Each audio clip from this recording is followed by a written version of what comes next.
So, white Fischer. We looked in the previous videos briefly what Fischer played against e5 and against c5, his preferences after these moves. It should be said that his main rivals played either e5 or c5, so the majority of the games where Fischer was white, he had to face either Ruy Lopez or Sicilian. But there were of course other moves, and mainly he had to face e6, the French defense, and c6, the Caro-Kann, if we are talking about alternatives to the main moves e5 and c5. These openings actually caused in different times problems to Fischer, and he changed variations which he played with white. Although in against the French defense after e4, c6, e6, he almost always played d4, d5, knight c3. He liked this move, this active main move. But it should be said that after e4, e6, Fischer also played in several games the move d3, which white tries to play here after d5, knight d2. He continues with g3, bishop g2, and the so-called King's Indian attack. White is playing the King's Indian on the first hand. And for instance, his game against Magmasuran from the interzonal tournament in Sousse, Fischer played this line, and he showed how dangerous. So let's make a few more moves. How dangerous these positions for black can be. Knight d2, knight f6, g3, black plays c5, bishop g2, knight c6, knight f3, bishop e7, castle, castle. And now white advances this type of position, and he plays on the king side with knight h1, h4. So after knight f1, b4, let's make a few more moves. h4, a5, now bishop f4, and Fischer showed that these positions can be very dangerous for black. And actually here he played a3 and showed also how to prevent black's counterplay, and he won a very nice game against Magmasuran. I remind you, this is a game which ended in a well-known combination by sacrificing the queen on h7. And actually also against Sicilian, now that I'm thinking, after e4, c5, sometimes after knight f3, e6, he would also play d3 with the idea to get the same type of positions. When white plays g3, bishop g2, Fischer played also several games after knight f3, e6, d3. Against Caro-Kann, after e4, c6, Fischer's beloved move order was to play here knight c3 when he was young, d5, knight f3. But then in 1959, a so-called Caro-Kann tragedy happened to him when the Soviet grandmasters realized that this is a weak point in his opening repertoire, and they played against him Caro-Kann. In that tournament in Yugoslavia 1959, that was a long tournament where players were facing each other 4 times. So Kyrgios played twice against him, Caro-Kann, and he won both games. Petrosyan played it, Smyslov, and he scored very badly against Soviet players. But he was very principled and very stubborn. He always played this system. All the players played against him knight g4, h3, take, take, e6, d3 or knight f6, g3, bishop b4.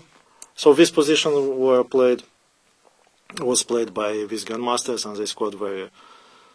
I think Fischer lost 1-4 against Soviet grandmasters by playing with white this system. So later he had to change his repertoire against Caro-Kann, and he played the pawn over attack, d4, d5, take, and c4. But he also played, for instance, against Petrosyan in 1970, after e4, c6, d4, d5. He played the system take on d5, bishop d3, a system which was considered harmless until this game, and after this game it became more popular. It is still, from the opening point of view, it doesn't promise white advantage, but in this game, Fischer-Petrosyan from 1970, from the match Soviet Union against the rest of the world, Fischer took a convincing revenge after knight c6, c3, knight f6. So Fischer-Petrosyan, 1970. Bishop f4, Petrosyan played bishop g4. His idea is clear to play e6, bishop d6, and black doesn't have any opening problems. If we look at the structure, it's sort of a Carlsbad pawn structure with reversed colors. But Fischer played here queen b3, and soon he won the opening battle.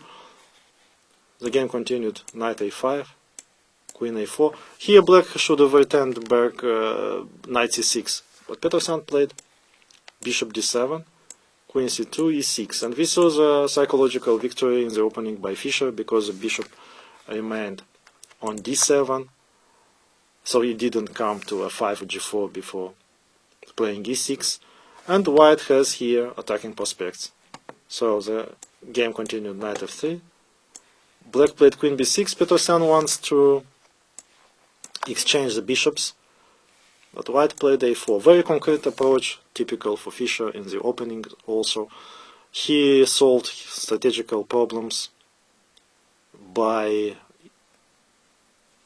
involving also some tactical concrete variations. So the weakness of square b3 black cannot use. Knight b3 simply white plays rook a2, and the knight on b3 black is forced to keep the queen on b6 always to protect this knight. Very unpleasant, and white can always, if he wants to play knight bd2. In the game, black played here rook c8, white played knight bd2, so protecting this square b3, knight c6, creating the threat knight b4, but queen b1. This happened in the game. Now black played knight h5. In my opinion, this is a very strange and even bad move, because the knight remains on h5, and after very precise move bishop e3, white has always this idea knight e5, and if black takes on e5, then white will take with the pawn with tempo by attacking the queen on b6. Now the pawn on h7 is hanging. Black played h6, and after knight e5 the position is very unpleasant. Petrosyan returned here knight f6, which was a recognition of his opening failure, because his initial intention was to take here on e5, take on e5 and play bishop c5, but he missed that white can play here a5, and after playing a5, white will continue to play g4, and the knight remains on h5, so black has a bad position here. So after knight a5, knight e5, knight f6, white played h3, and he has a solid opening advantage. White won this game by a direct attack in less than 40 moves. So these are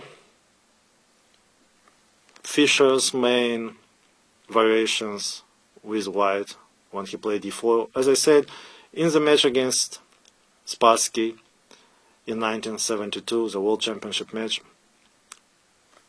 after failing with the white pieces in the Southern attack in the fourth game, in the sixth game, Fischer played c4 against Spassky. Spassky didn't really prepare against c4 or d4. although he was advised, for instance, by Coach Noy that Fischer might change and play d4 in the match. So Spassky simply thought that he would play the very solid Queen's Gambit, the Makagonov variation, which he did in that game, the 6th game, but he was very nicely and subtly outplayed by Fischer.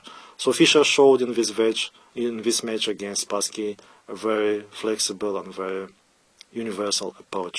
He didn't only change his repertoire for this match, but he also showed some deep ideas, some deep opening ideas in this new type of closed openings. So Fischer also, with the white pieces, he showed a very deep idea in a hedgehog pawn structure, but I think that I will talk about this one talking about Black Fischer, because it had more influence for hedgehog type of positions. Thank you.